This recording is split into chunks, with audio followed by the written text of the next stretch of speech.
Hi, everyone. Welcome to the podcast. I am here today with Chris Nicholson to talk again about Better Call Saul. We just watched Monday the mid-season finale, which is apparently a thing.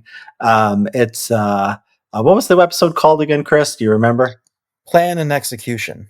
Plan and oh wow, that's a double entendre. So Yeah. okay, that's quite the double entendre. And so this is spoilers, like always.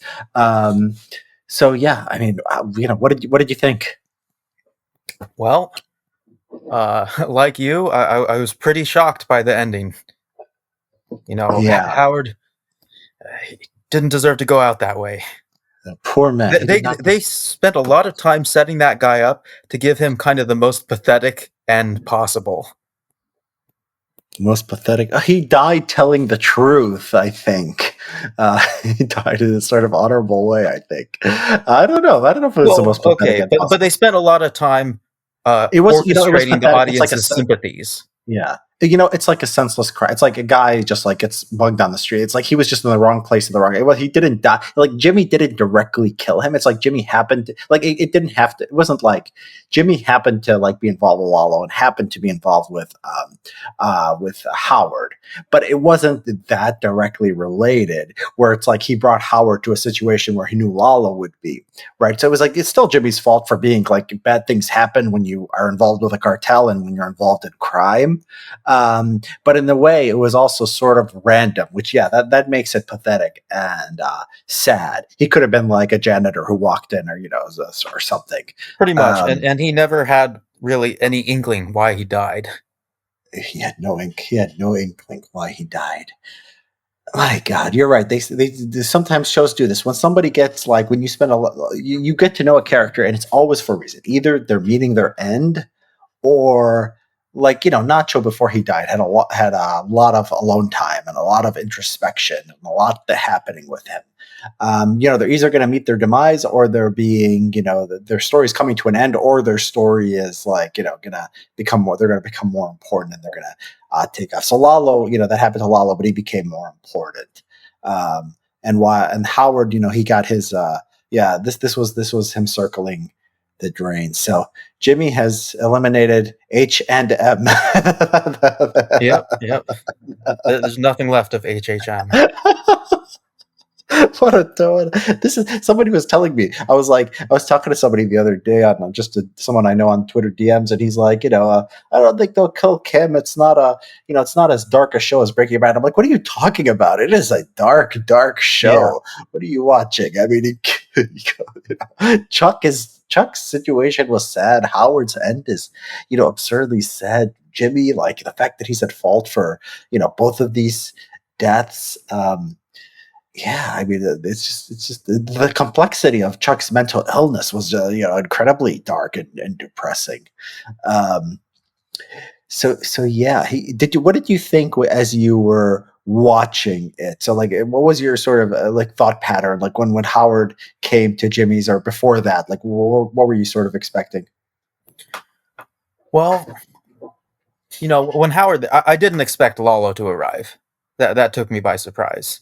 I thought we were going to have a perfectly good climactic scene with the way it was going, with Well, Howard just when there showing up. when there was a knock on the door, I thought Lalo was my first thought. Oh What did no, you think? I definitely expected that to be Howard. I thought it was Lalo. That would be just like Howard, showing up to make them feel bad, which he was succeeding at. Yeah, yeah, yeah. Okay, and then what happened? Then you thought it was going to be he's just And then the stuff with the candle was very well done, the flicker, and then I love the way they introduced Lalo kind of looming in the background, blurry, and then mm, at first you see just Kim and Jimmy's faces like they're terrified, they're shrinking back in horror, and there's this moment where Howard thinks that it's about him, and then you see him realize no, they're not scared of me at all. Something else is going on. okay. I missed that split. I missed that split second. And then when Lalo was in there, what did you expect to happen? Basically, the moment I saw Lalo, I knew Howard was a goner, Okay, and I think that they probably knew it too. Everybody except Howard knew that he was a goner at that moment. Okay, so I predicted a little bit better than you at the start, but then I didn't predict that at the end. So when the door knocked originally, I thought it's Lalo because we saw Lalo. He was changing his. It's just like him to come back. So I don't know. I thought it was Lalo because the scene where they were, where he like sort of he was there before, that stuck in my mind. So I always thought he's going to come back one day. So I thought Lalo was my first thought, and then Jimmy goes, "Yeah, come in." I couldn't tell who the voice was, so I still thought it was Lala, like up until that point. And then, yeah, it's Howard. And then at that point, I think there's a chance. I still think there's a chance Lalo shows up. I don't expect it. I expect like you. I think it's gonna. And I became more convinced that this was the scene because it was like it felt satisfying. It was the culmination of something. It was like Howard was like, "Oh yeah, my marriage." Like he's like, Howard was like showing us a part of himself. Like everyone thinks he's got it all together, but like he's professional and he's meticulous, but he's got his own difficulties. Like his marriage is falling apart, and he makes them feel bad when he talks about Right. when he brings that up. And then he It tells was them, really the moment where he mentioned his marriage falling apart that they started to kind of crack and feel sorry for him. yeah. And then he drops truth bombs on them. You're sick. You're doing it because you like the thrill of it. He comes to, he tells them the truth, and he also tells another truth is I'll be okay, right? And it's like, okay, Howard's going to be okay. Like I feel good at Yep. that point. Like he'll be fine. And Jimmy, you're not. We don't know what's going to happen to Jimmy or Kim yet. So he's foreshadowing perhaps something that's going to happen to them. And so that feels satisfying. Like Howard walks away from their life, he'll put the pieces back together, and he'll be okay. And then Jimmy and Kim have to go meet their fate. And then Lalo comes in, and I'm like, I don't know. I'm shocked watching this. I don't know what's going to happen. I think that maybe Howard just leaves, and we still get that satisfying last scene. Uh, or I don't know. I was too into the scene. I wasn't really predicting, I think, much of anything at that point. When he was putting the silencer on the gun, I thought it was just an intimidation thing. I did not think that he was about to use it at that moment. We've seen him flash guns before, right? We've seen him. Did Howard get a? Did Howard get a? He saw the gun. Howard saw the gun, Oh right? yeah. I Yeah, mean, he it did. was only when he saw the gun that Howard started to realize, hey, maybe I should leave. Can I leave? And in Yes, the moment, yes. there's like 5 seconds where he realizes that he's probably about to die. But does he know? I mean, he could be. If he shoots Kim and Jay, he could be. Does he know he's about to die? He could like rob him. I mean, he doesn't know. Whatever. He doesn't. Yeah, you're right. Um, uh, he doesn't. I don't think he knows he's about to die because he doesn't start begging Lalo to spare him or anything. Right? He looks at Jimmy and Kim Right. and he's like, "What is this Okay, about?" so So there's like 5 seconds where Howard knows it's a live possibility he might die. yeah. So he doesn't know it's for. He doesn't know the gun's for him. He doesn't know who this guy is. He could be just coming to kill. Gee, but he's in danger, obviously. Uh, and so yeah, and then One really striking thing about that scene is that during the entire thing before Lalo gets there, there's this asymmetry because Howard is in full truth telling, truth bomb dropping mode, and Kim and Jimmy this entire time are worried that he's wearing a wire, that he's recording them somehow, and so they can't respond truthfully at all. oh, he's wearing a wire. That's interesting. Oh Yes, yeah, I didn't. that's clearly why that they basically tried to say nothing the whole time. And how do they realize he's not wearing a wire? I don't think that they ever really realized that. Yeah, they could. They should tell They're just Lalo acting the now. whole time. Yeah, they should tell Lalo now. They should tell Lalo he was wearing a wire, and then Lalo will run away. Maybe. Uh, is that how it works? Would that be a good? That's a tough split second. That's a tough split second decision. The silencer was still pretty loud. Is that how silencers work? They're pretty loud, aren't they? In fact, silencers, I think, don't work even nearly as well as that one did. Like, this is a well-known thing. Silencers never work nearly as well as Hollywood shows them. So I mean, the probably hope is everybody in that that apartment should have heard that gunshot. well, Everybody in that building. You hope it's not a obvious so you want your neighbors to think it's just something falling on the floor or something, right? Rather than a gunshot. So maybe you reduce the probability of them calling the police by some amount. Well, I've looked into this a little bit. From what I can tell, it still pretty much just sounds like a gunshot, just a It slightly just softer gunshot. okay. So yeah, they might be calling the police. Other people might be coming unless in this universe, right, the silencer works well. Yeah, really, even the best like cartel, like whatever the highest end stuff, it's I not gonna mean, work very well. yeah, I've researched this a little bit, and basically, silencers just aren't nearly as effective as Hollywood would have you believe. Hmm. Okay. Um, But we'd miss out on a lot of good stories and plot devices if they showed yeah. silencers realistically. Is it even worth using one? Uh, Probably not. Okay. That's my impression. It's not worth the time it took for Lalo to screw it on. Uh, okay, so yeah, Howard is gone. Um, HHM is destroyed. So the plan. I mean, the plan. We had you had a theory about the plan, and it was on call. We did it on call in, but we're going back to Better Call Saul to this YouTube and the Richard Hanania Substack.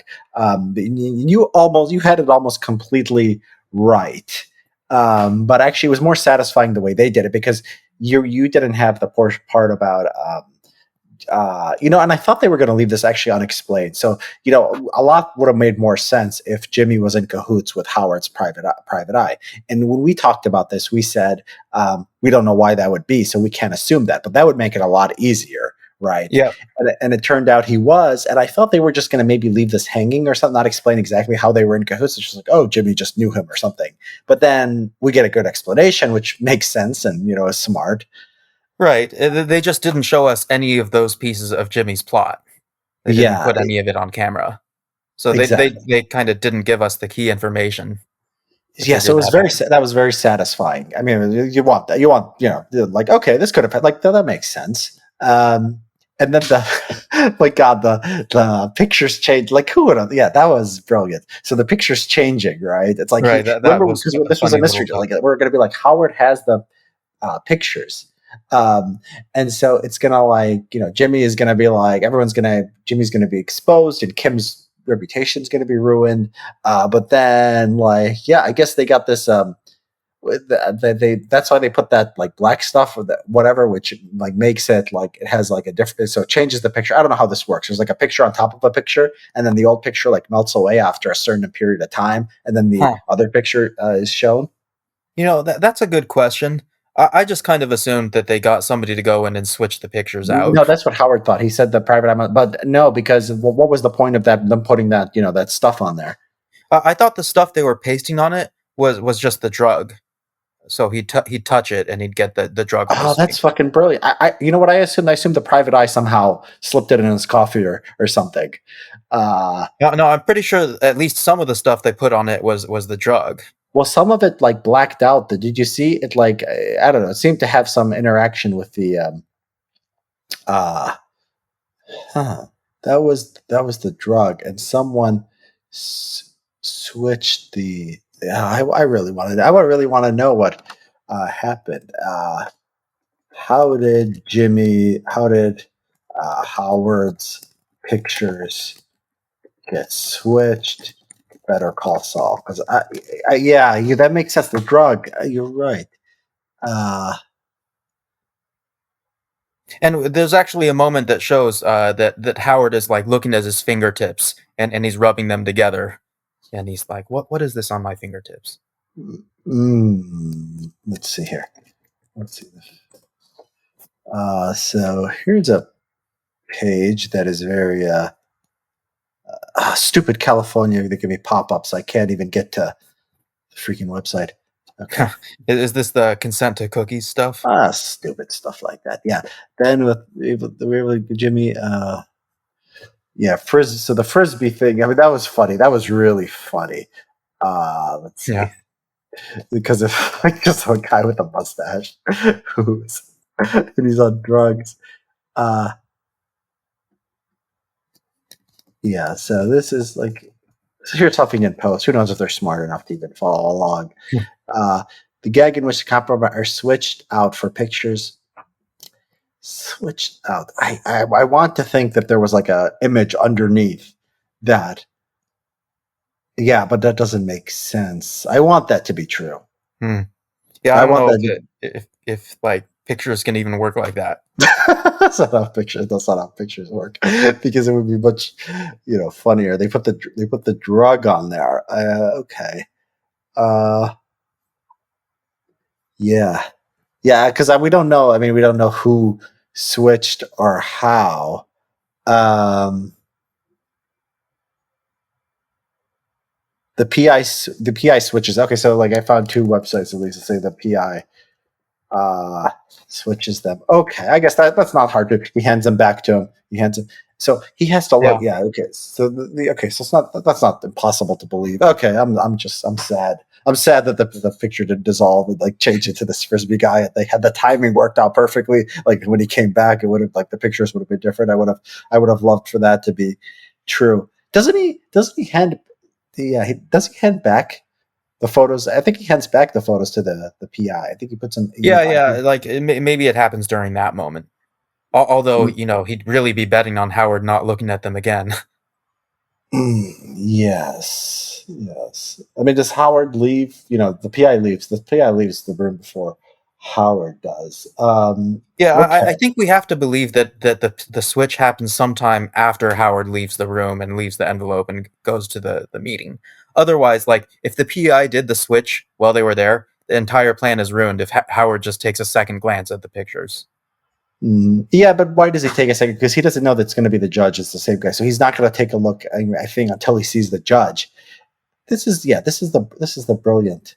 Yeah, this is the brilliant thing about it. It's like, yeah, I mean, we had to have a plan for. We had to have an explanation of like how Howard is. Howard couldn't have those photos in his hands. Like, things would get bad for Jimmy and Kim. We were talking about Kim, and you were telling me like, oh, maybe they just decided screw it. Like, Kim will deal with the consequence. And like, no, she's ambitious. And she's not gonna do that. She's trying to climb her way up, get this stupid nonprofit thing, or whatever it is, going. And so yeah, it was satisfying, despite my disappointment that the magic switching pictures that doesn't, like, the fat man melts away and then the other guy comes up. I would have been very happy. So it was brilliant. The Lalo thing. So when he was like in the sewer, um, he was the he he saw the laundromat, and then at some point, what does he realize when he's like going to go into the laundromat? And then some point he realizes he can't. What did he realize? So he realizes a couple things during that scene. The first thing is when he calls Hector at the retirement home, and then Uh-huh. he hears like a little clicking Yeah, yeah, I when got the that. phone is He on he hold. he, he knew it was tapped. So Yeah, yeah, yeah. and that's when he makes that change of mind. But the thing I didn't notice until I read some fans talking about it on Reddit. Mm. Lalo's plan changes a second time when he sees a cockroach scurry by, and the Uh-huh. cockroach makes him think of Jimmy because Oh. he said it to Kim earlier and a few episodes ago. Jimmy, that guy, he's like a cockroach. And so that's when Lalo's plan changes a second time, and he Like decides to Kim go to says Jimmy. to Jimmy, he's a that guy's a cockroach. Yeah, when Kim visits Lalo, while Jimmy is missing in the desert, Kim visits Lalo in jail, and she's like, "What's going on with Jimmy?" And he says, "Oh, don't worry about that guy. He's like a cockroach. He's a survivor." And so it's when Lalo sees the cockroach scurrying by that he starts thinking, "Oh, maybe I can do something with that lawyer guy instead of, say, Wow. attacking the laundromat." That's brilliant. So yeah. So what is okay? So but he switches plan first. He was going to do something with So what's the chronology? So the chronology here is he's like clever chicken man. When he says that, he before he even calls Hector, he's looking and then he realizes something, and then he calls Hector. But he realized there's something before that, if I'm remembering Is correctly. there? I don't remember. I don't remember that. I think that the first Okay, so major can he say? realization is about the tap, Okay, so and he then says, uh then he changes the plan and yeah, yeah. he calls Hector to get to send this message to get them to take security away from other places. I think, and my memory is a little hazy on this point, but I think that he doesn't see the cockroach until all of that is over. I think he doesn't see the No, yeah, cockroach the cockroach is until the he's very already last thing. made the call. The cockroach is the last thing, yeah, Yeah. in that scene. And so maybe he was saying that when he said that clever chicken man thing was after he realized the tap, but I could have sworn it was before he realized the tap. So there was so I don't know. I have to go back. No, I And think it's after. I think it's after he hears the clicks. okay, I'll believe you because that will make more sense. I don't know what he realized. So his original plan was to so he makes the video. He makes the video to and says, "I'm going to go in tonight and get proof." No, and then Yep. he realizes no. So it's not about the tapping. It's about he realizes at some point he can't do that before he calls Hector. Why does he realize he can't do that? What does he see when he's looking with his binoculars? Does he? I don't remember seeing Yeah, him seeing well, why anything. did he? It's not. So, what does Hector's being tapped have to do with? He had a plan. He was telling Al whatever the guy's name is, Aldadi or whatever his name is. He was Eladio. telling him, "I'm going in tonight." So he was planning at some point to go in that night. Hector, the nursing home being tapped, doesn't change that unless Well, his phone it's more like he realizes that he can make use of that after he realizes it's tapped. Like by maybe at the time his plan was just to use that to try to take some security off of the laundromat and send it all to protect Gus, or send some of yes, it at least to protect Gus. yeah, but he okay. I've got to go back and watch this. The cockroach thing is. I was looking at Jimmy reminds him of a cockroach. Okay, so what is it? What does he want to do with Jimmy? Not he wants Jimmy to use Jimmy and Kim to draw in. He doesn't. Does he have a? Is he? Does he have a reason to be mad at Jimmy? I mean, the last time he left him, he was convinced that he helped him. Did he discover anything in the meantime? No, right? He's just Well, mad at no, I Gus. mean, all he really knows is that Jimmy is lying to him about what happened in the desert.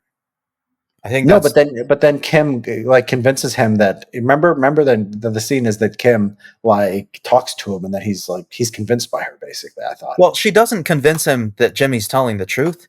She convinces him that he's got bigger problems, that he's got bigger fish to fry, which he does. Uh, I thought she sounded convincing when she was I thought she convinced. Well, if he got bigger fish fry, why does he just kill Jim? I mean, what does he got? What has he got to lose to just kill well, Jimmy? Jimmy's a loose end. He still would rather have Jimmy alive, and he can always find out more later. Hmm. But the thing is, she tells him that clearly he's got bigger problems to deal with because he's proven that he can't trust anybody in his own organization. And so that's actually why Lalo takes Nacho with him. He changes plans and takes Nacho with him down to Mexico because he's like, that woman was right. I need to cultivate somebody I can trust. Yeah, and we talked about Nacho. Like I just went back and I watched the Nacho. I'm watching the whole thing again. So end of season 3, beginning of season 4, I think it is. And I, when Gus gets control over Nacho, it's because he knows something about he switched the pills. They have that scene where they come out, they smother that Nacho's friend, and then Gus says, "I know what you did. You're mine." And then they stage a scene in the desert where like they shoot Nacho a bunch of times, and so Nacho, Gus has complete control over Nacho from that point. I don't know how. I was trying to think about how Nacho. What proof Gus has. Gus needs proof in order to take it to the Salamancas of Yeah, did having you killed find that Nacho. out? No, I didn't. I'm confused. Can do this in real time. Gus proof Nacho pills. Let's see what this says. Does Gus have actually any proof? Okay, Reddit here has a question here.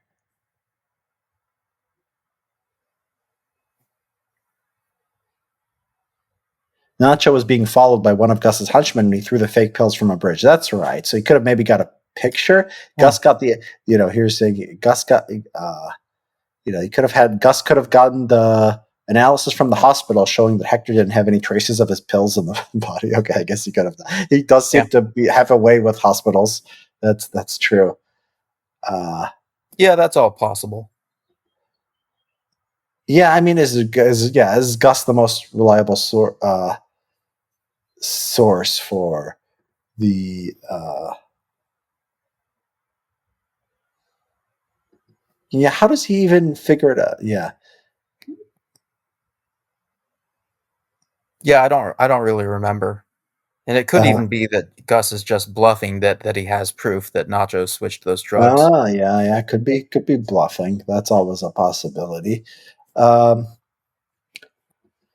yeah, but if I was Nacho, though, I would, you know, given all that Gus was asking, I would be maybe trying to think like, does he really have proof? And I'd want to, see that. He could always say, they could always say I was set up or something like that. He could go to them and say, the chicken man. I don't know. He could like preempt it. I don't know. There seems like there could have been ways for Nacho to get out of this. Well, Nacho probably realizes pretty early on that it's not wise to press his luck with Gus. And all of that stuff aside about the pills and Hector, I think Gus moves to just threatening Nacho's dad's life pretty quickly. And once he starts threatening his dad, like that's the only threat he needs. He figures out. That's okay. Okay, I guess. When does he threaten his dad? Besides, I mean, the end when Nacho's in Mexico, but not No, like. he does it. There's an important scene that you might be forgetting. I forget when it happens. It was 1 or 2 seasons ago. Uh, Mhm. Gus has his guys break into Nacho's apartment in the middle of the night, drag him out. They drive over to the garage where Nacho's dad is, and he's eating with a bunch of family members or workers or something. And they send a guy in. They send a guy with a gun in to hang out with Nacho's dad, and Uh, they're in the car watching from the outside, pressuring hmm. Nacho to agree to work for Gus.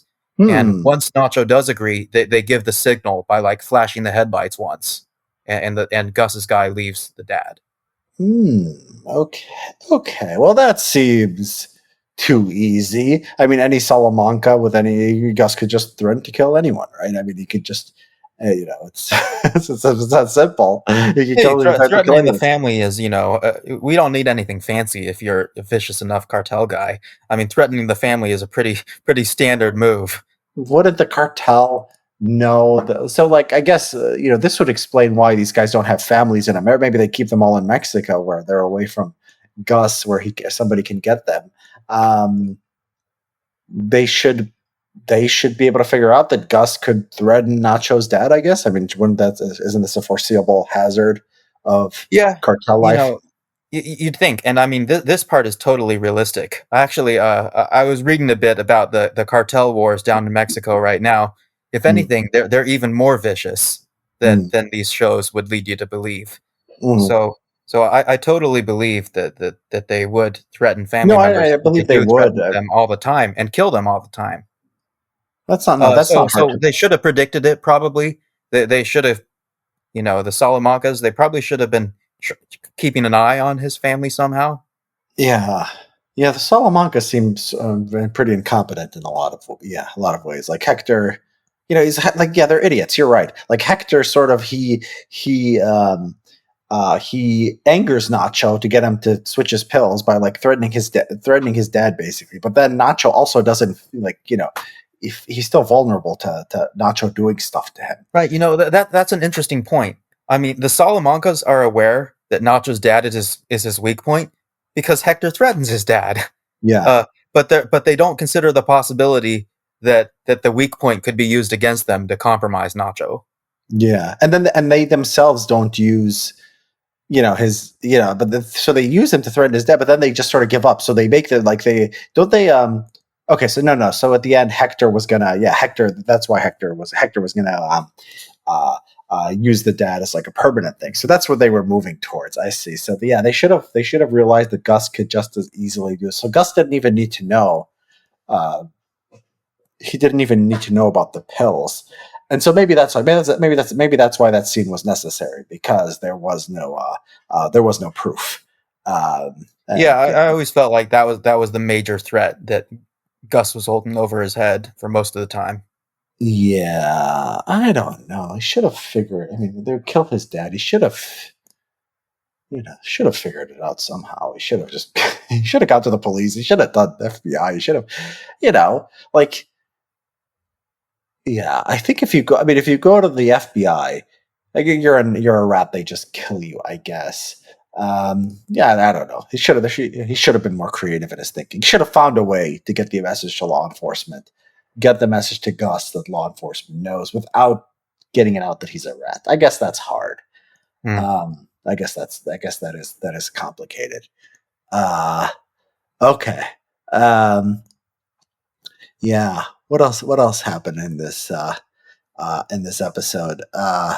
Well, I mean, one thing is that we know that Cliff basically has every piece he needs to figure out what happened to Howard. Well, I w- mean, not the Lalo part, but Cliff has every piece he needs to figure out Jim and Kimmy's plot, uh, well, Jimmy and Kim's plot, and he probably will figure it out. I mean, he, now that prob- Howard's dead, he probably will. I mean, the question is, what what are they going to do with Howard's body? They could stage a suicide. They could stage a suicide. yeah, I think that's what they're gonna do.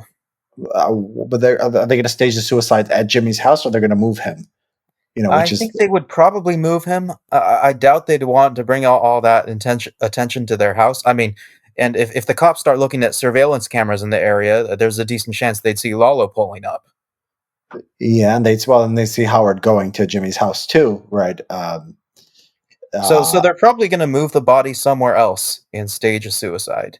And so the Disgraced lawyer gun. kills himself. Well, I mean, they're Marriage gonna get failing. the ballistic. They're gonna get the ballistics. The gun is gonna. Well, the bullet is gonna.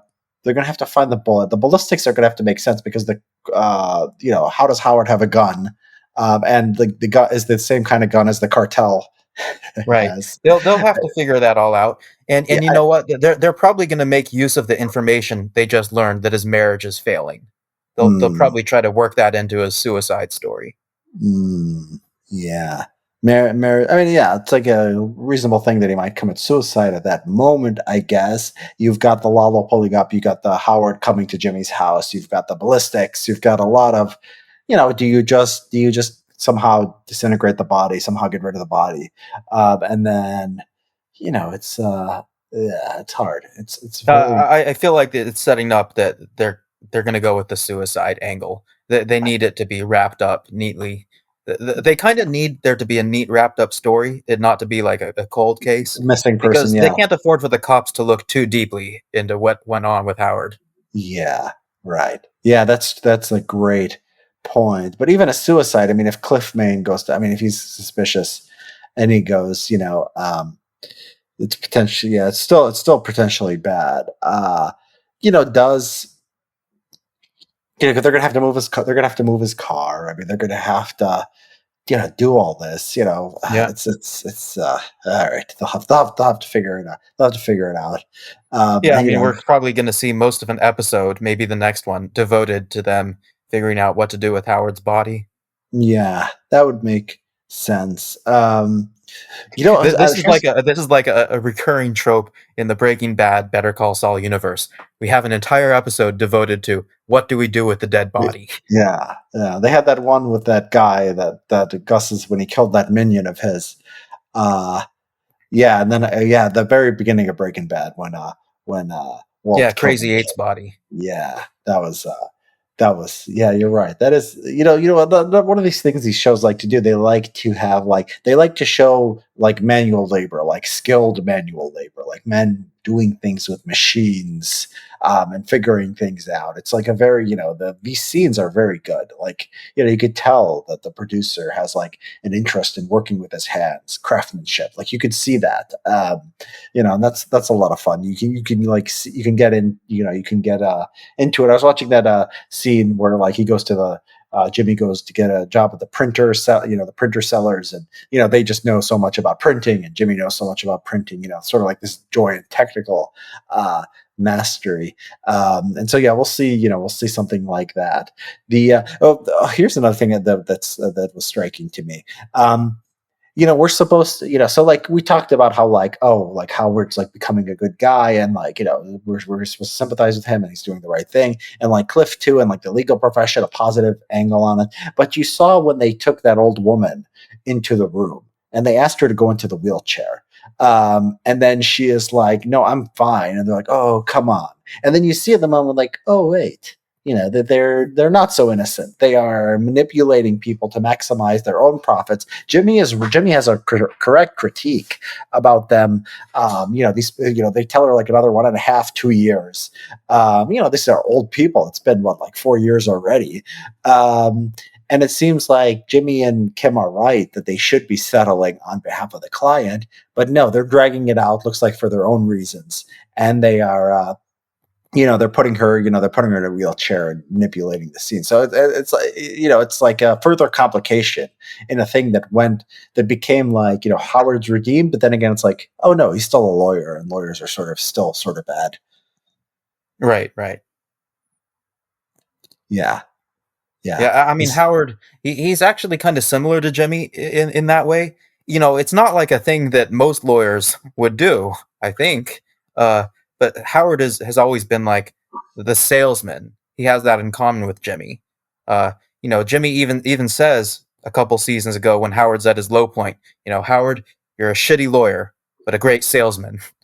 And so we're seeing that element of Howard there with the wheelchair angle, and with the way he jumps in a couple episodes ago to sell the clients on the job of waiting longer for the money. Howard yeah, is a great salesman, and he has that in common with Jimmy. yeah. And so, when does Jimmy say that you're a bad lawyer but a good salesman? What was the context of that? This was a couple seasons ago, at least, when Howard is at a professional low. I think this is after Chuck's death, and HHM is bleeding clients right and left, and they're having layoffs. There's a time when Jimmy goes into the office and he's like, "Hey, where'd everybody go?" And Howard's like, "The consultants call it downsizing." Uh, And then they have this nice little conversation where Jimmy actually tries to pick Howard up and say like, "Hey, you'll come back from this. You'll recover." yeah. So so I like that scene too, where that kid comes in, he's putting the drinks in the fridge, and then like it's like you see that Chuck portrait. I never saw that portrait before. Had you seen it before that scene? No, I don't think so. Okay, so it's like Chuck is looking down on them. He's admiring him, and Howard dies that night. And yeah, he's like, Chuck, who told me this trick where you twist the can around and it doesn't, he's like, it's the best legal mind ever. So he's like, he's paying homage to Chuck, in this little stupid way with the can, sort of like, it's funny because he's like, it reminds him of like how Chuck was always, prepared for everything.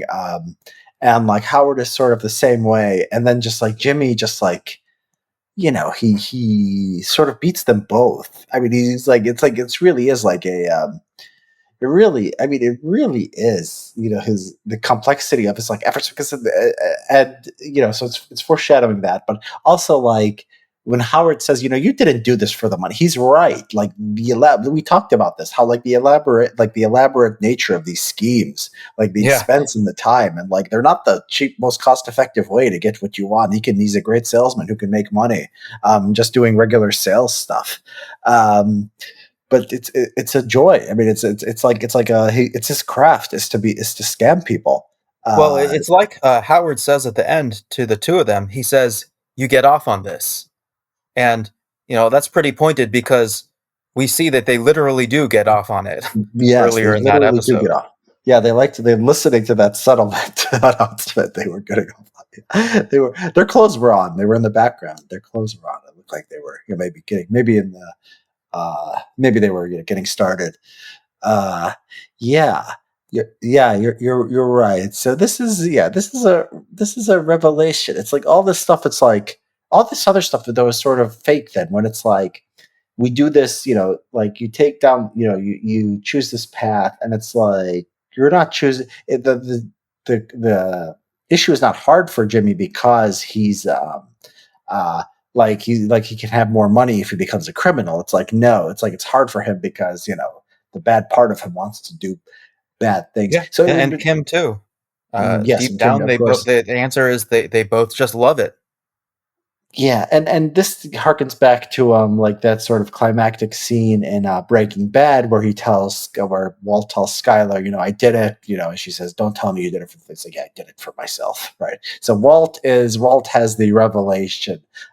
He becomes self-reflective. We don't know if Jimmy ever gets there, or certainly not Kim. Kim is not that reflective. Kim thinks she's a good person, definitely, at this point. So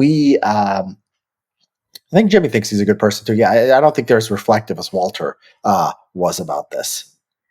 I read an interview after this episode. I read an interview with Kim's actress, Rhea Seehorn. I think that's how her Mhm. name's pronounced. That's yeah. Uh, and there was an interesting part of it where she said that Kim compartmentalizes really well.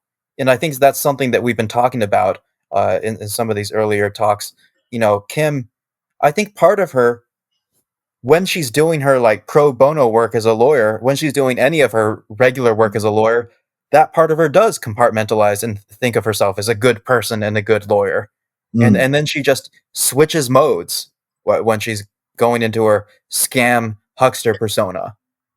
Yeah. No, you're and we did talk about that. And then Jimmy doesn't have this compartmentalization because he's just I mean, being a lawyer is just like another hustle for him. Although he does have it, like we talked about his clients, he does care about these elders and doing something for elders law. So yeah, I mean, there's a compartmentalization there. His code is, taking care of the weak. They're both of their code is like taking care of the weak.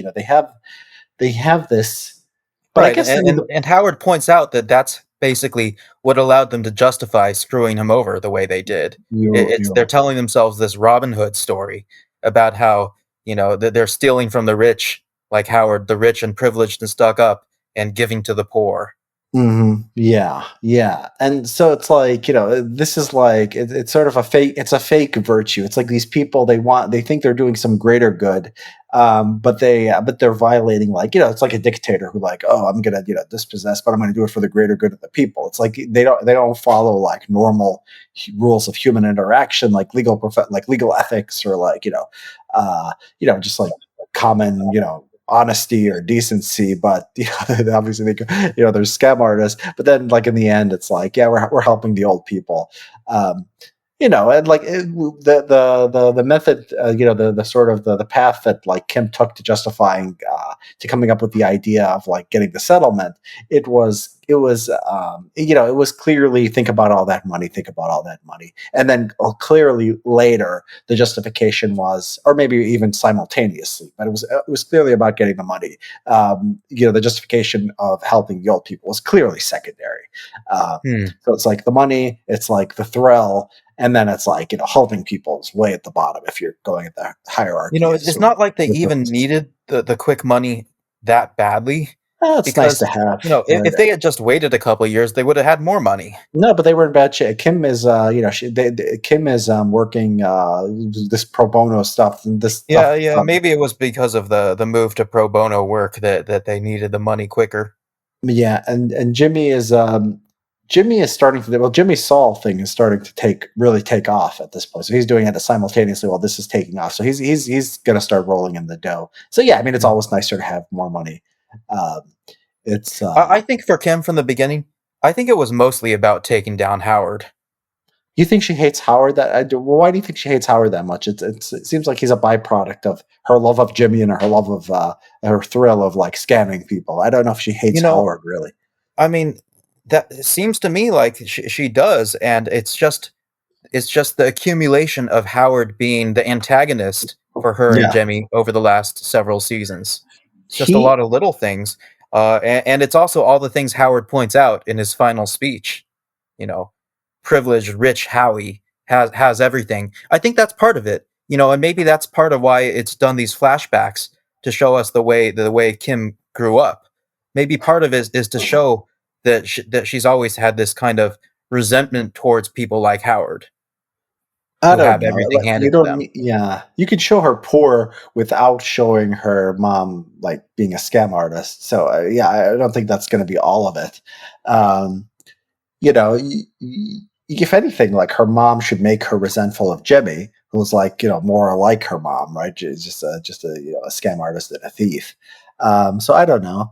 Um, one thing she doesn't like about it, he makes, people who compartmentalize or have a lot of cognitive dissonance. I think they dislike people who point out that cognitive dissonance. It's like The Sopranos. You remember the Sopranos scene where, there's that psychiatrist and he's telling, he's sort of laying down the truth on Carmela. It was a long time ago that I watched that series. Okay, so if we talk about, I think I talked about Rob Henderson when we talked about Sopranos. Basically, yeah, there's a scene where the psychiatrist lays down the truth in Carmela, saying this is immoral what you're doing, and you should do X instead. And she doesn't stick with that psychiatrist, and it's sort of like that. Howard is always telling her like basically the truth about Jimmy, and this was Chuck before when he was alive. So Chuck and then Howard are always telling the truth. I think she has contempt for contempt for him also for still trying to be friends with Jimmy or still trying to offer him a job and like not getting it. So there's a contempt for like his weakness in a way, and that it takes him a long time to sort of. Because so there's an important scene, like one of the things I was rewatching is going back to the printer shop where he those guys want to hire him on the spot. Do you remember this? And then he's like, I feel sorry, like you're just going to do that because it's all good dads. I feel sorry for you. Like he hates these guys for being like naive. Like he just hates he like we just said they want to protect the weak. They do want to protect like I don't know, I guess like the criminal defendants and the elderly people, but like not the people who are maybe psychologically weak. I think they have a Yeah, contempt for that. that's a good point. I think that for Jimmy and Kim, there's a certain kind of weakness that they don't want to protect. There's a Yeah, certain kind of weakness where they just view somebody as a mark, and each of them just kind of think that suckers deserve to be taken advantage of. yeah.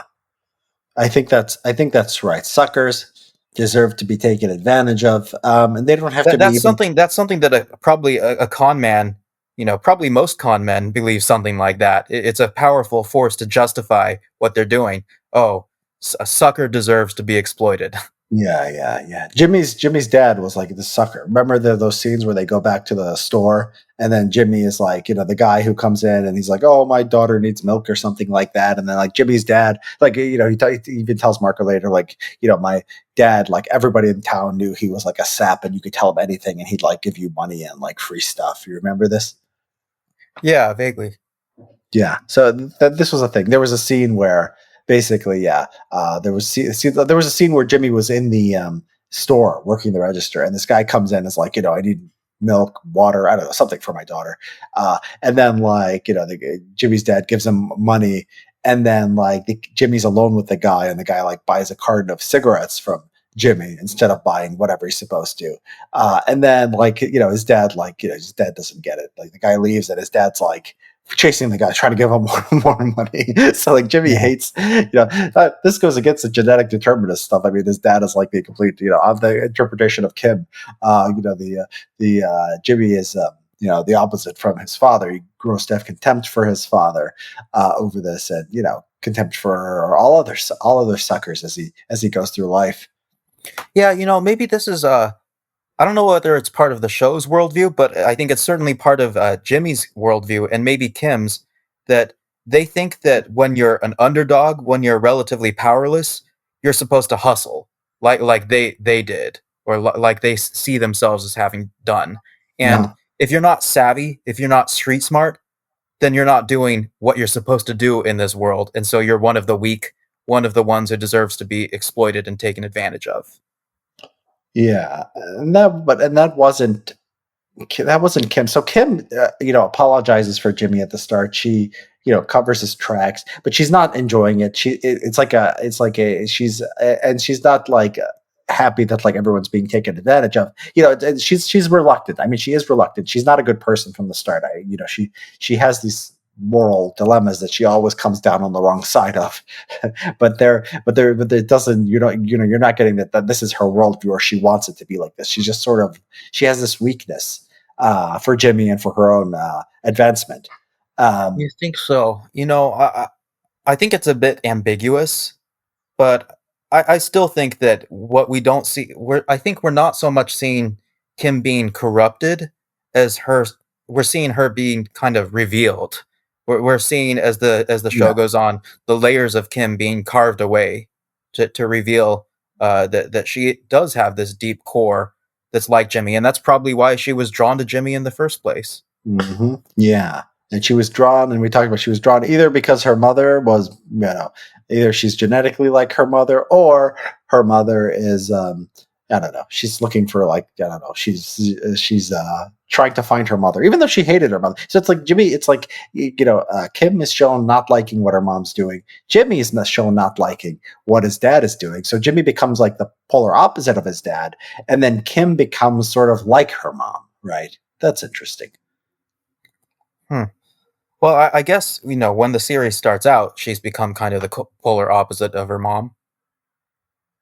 Yes, but then she reverts. Yeah. So this is genetic. This is the genetic. This is the genetic. Getting to like the philosophy of the show, Uh, there it does kind of seem to be part of its worldview that there is some kind of determinism. I don't know whether it's genetic or not, but it seems to be arguing that basically, every time somebody breaks bad, it's trying to show us that that badness was always in them, and they always had a choice yeah. to take a better road. This is part of the show's philosophy, basically that the bad stuff is innate to at least the protagonist that it's showing So us. yeah, I mean you have to look at character by character. So Jimmy, yes, I think that's the slip in Jimmy. That I think is the lesson of Jimmy's character. You look at somebody interesting like Jesse Pinkman. He becomes a good. Or was he always a good? He was always a good person, I guess. He wasn't. He was never malicious. Yeah, He yeah. did his Jesse drugs. is kind of a case where it shows us the other side of the story, kind of the inverse. It shows Where us he's that there's good. a guy where circumstances could force him to be bad, but instead his innate goodness wins out in the end. Yeah, it's a good point. So yeah, I see Jimmy. So he's like sort of a loser or drug addict in the beginning, but he's never hurting. He's never hurting people or doing he's just doing his drugs and not being a productive member of society. So you're right that Jesse is never a bad person. Yeah, the cartel guys, I mean, there's no complexity. They're just evil, right? I mean, like the twins. I love the twins. Is like they're just like these dumb robots that like go around like killing everyone like without ever thinking or reflection. They're almost not human. They're just like avatars for like walking, like murdering stupidity, like these hulking idiots. And then Hector is like, yeah, Hector is a it's just as bad a person as you can get. Nacho's also good. Nacho, I mean, he's at the beginning he avoids unnecessary harm to people. He doesn't enjoy hurting people. He'll do it if he has to, but yeah, Tuco, again, just like a psychopath and crazy, and not a good person in any way.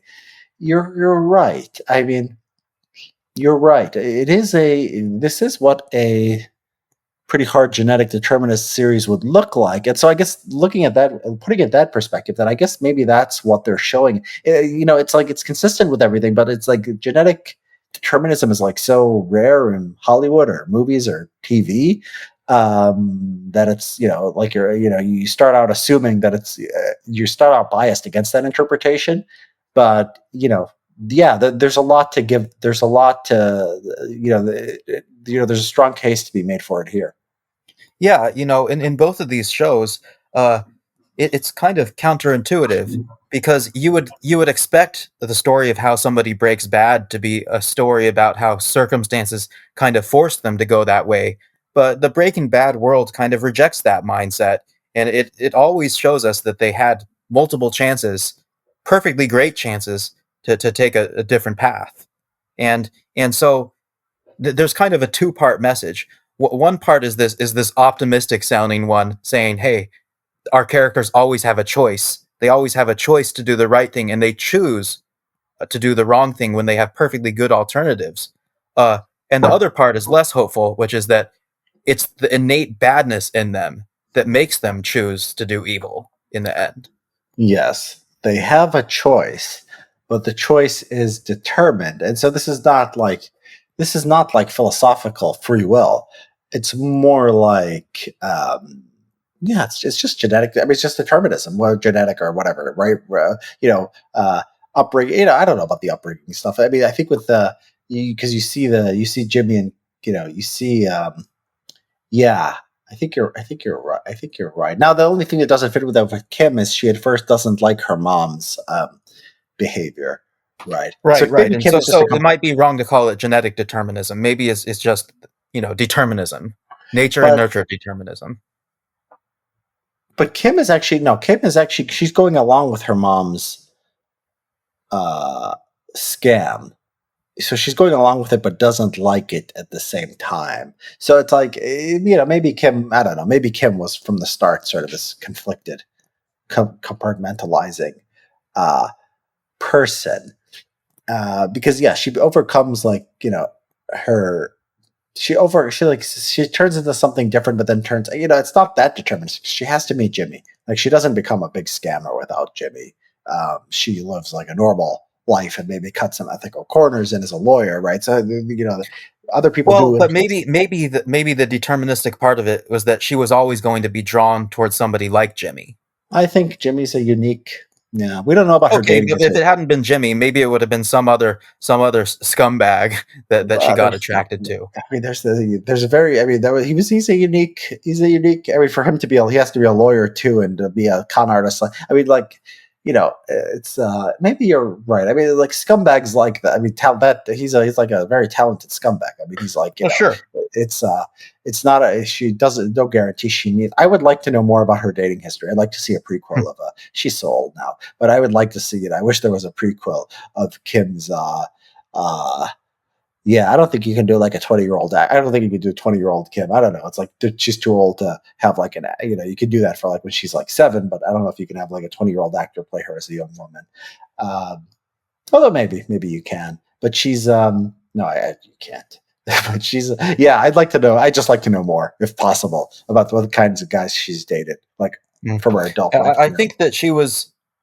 I think she was drawn to Jimmy because of his No, underhanded side. no, I agree. I think that's true. It's just like what's she gonna do if there's no Jimmy? She's gonna go to biker bars and like find some like like who like Jimmy is like a scumbag for a lawyer, but like he's a different category of lawyer. It's not like he's on a I mean, spectrum of like Jimmy's probably perfect for her, but she would have probably ended up finding somebody, some second best or third best alternative for he a would talented scumbag with a heart of gold or a heart of talented scumbag with copper or a something like that. yeah. He probably wouldn't. He wouldn't have been a lawyer because Jimmy maybe he would have. I don't know. Most lawyers. I mean, Jimmy is not so Jimmy makes more sense as a salesman than as a lawyer because the lawyers are people who stay in school for a really long time. They go through all this ethics training. They're often somewhat idealistic. They want to change the world. While someone who just goes into sales likes might do that because they care about money or they just care about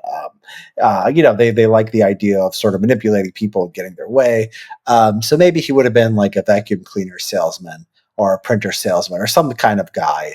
Does Kim end up like they don't have the balls to do this, but if Kim ends up like with the cartel, that would be awesome. Like she ends up marrying Valalo A and friend runs of the off. cartel. She breaks bad worse than Jimmy, where and just goes and like becomes a cartel wife. That would be the greatest ending imaginable. But Well, that, we still need to see the payoff to Kim seeing the business card of the vacuum cleaner guy. That's a yeah, big dangling loose end here. they could. I mean, they could be teasing us. I still want her to go join the cartel. That's still my that's still my hope. Hmm. Don't you? Wouldn't that be a ballsy ending? Hmm. Yeah. Actually, that ending would kind of remind me of the ending to Star Agent Starling in the Hannibal series. Do you read that or watch that? No, I don't know what that is. Silence of the Lambs, Hannibal. I've heard of it. Yeah. Yeah. So this is something that most people don't know about this popular franchise because they didn't put this in the movie version, but in the book version, Is this a spoiler? Are we have to tell people it's a spoiler for Silence of the Lambs? I mean, this thing is like 20 years old, People but go yeah, back and it's just watch stuff. I do it's that all the time. So, okay, spoiler, Silence of the Lambs. But go ahead. People have been yeah. warned. So the protagonist, the heroic FBI agent that Jodie Foster plays in Silence of the Lambs, at the end of the book, Hannibal actually ends up like seducing her, and she joins him and runs away with him for the rest of her Okay. life. And they go off and do serial killer things together. Yes, that would be great.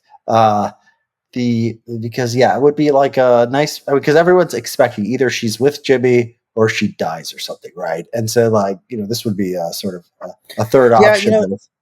I'm kind of thinking. I think now that it would be kind of too neat if all of this just ended with Kim dying. Like, I think that that's what everybody kind of is leaning towards expecting at this point. But they've already had they've had the Howard play the role of the bystander who gets drawn in and unjustly killed, and Kim, she's corrupt. She's part of the game, and she's in the game. So Yeah, I she no longer deserves it think now. She's not. She's no I longer no longer innocent. think that it would be as effective for the show to just show Kim paying the price by dying. I feel like it's gonna do something more creative with Kim than just showing her killed by the cartel somehow. Mm, mm, mm, mm, mm. So Yes. I'm actually bullish. I'm more bullish than I used to be on Kim's life prospects. Yeah. Yeah. Yeah. That's all. What if she becomes like? What if she turns on Jimmy? Uh, what if she cooperates after the Breaking Bad stuff happens? They're together. She cooperates, and then becomes. What about this scenario? She cooperates with the FBI or whatever. She goes to the media, um, portrays herself as a victim, a poor woman who was manipulated by this man for all these years, becomes a hero and like the biggest nonprofit, liberal establishment lawyer, and lives the rest of her life Well, Kim is a more and more accomplished con artist, so it's yeah, entirely possible yeah. she could do something like that. And Jimmy ends up, whatever. He's dead or he's in jail. Uh, Jimmy in jail. I could imagine the last scene of is him sort of running the jail. Like running the commissary at the jail. Working out the disputes between the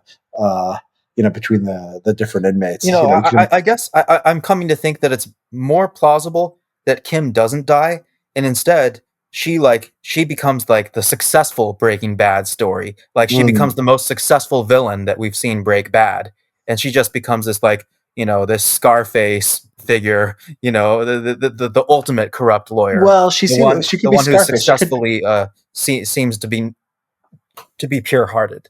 So she could be legitimate, or she could be she could be part of the cartel, which I would love. I'm still not sure. I agree with your I Kim would never becomes a stop. friend I of the would be so cartel happy. It theory. would make me happy. And then if that doesn't work, but then the other side is like, yeah, legitimate. Like she becomes like a governor or something, or like a presidential candidate. And like No, no. she's Hillary I think Clinton in that twenty-sixteen. right now. Right now, my theory is that Kim is going to be the most successful villain to break bad. She runs against Trump in 2024. What year is this gonna? What year is this thing gonna? What year is this thing And so Which maybe election by is the she end in? of the series, we just see Kim going, Mhm. fully embracing her cold-hearted side. Yes, but as what? As like a successful professional, right, of some kind. Yeah, a successful professional, maybe even relocating to do it because we need that. We need that payoff. Yeah. So, but I want her to. Yeah. Now I want her. Yeah, but I want it to be better. I want it to be bigger. I want it to be bigger than she relocates and is just a lawyer. I want her to be like again like a big You see politician. potential in her. You Yeah. want to see her make the most of her talent. Yeah, I would like. I'd like to see that. They never do that. They never do anything like. They never become national. Nobody becomes a national figure. Everyone's so big for Albuquerque, right?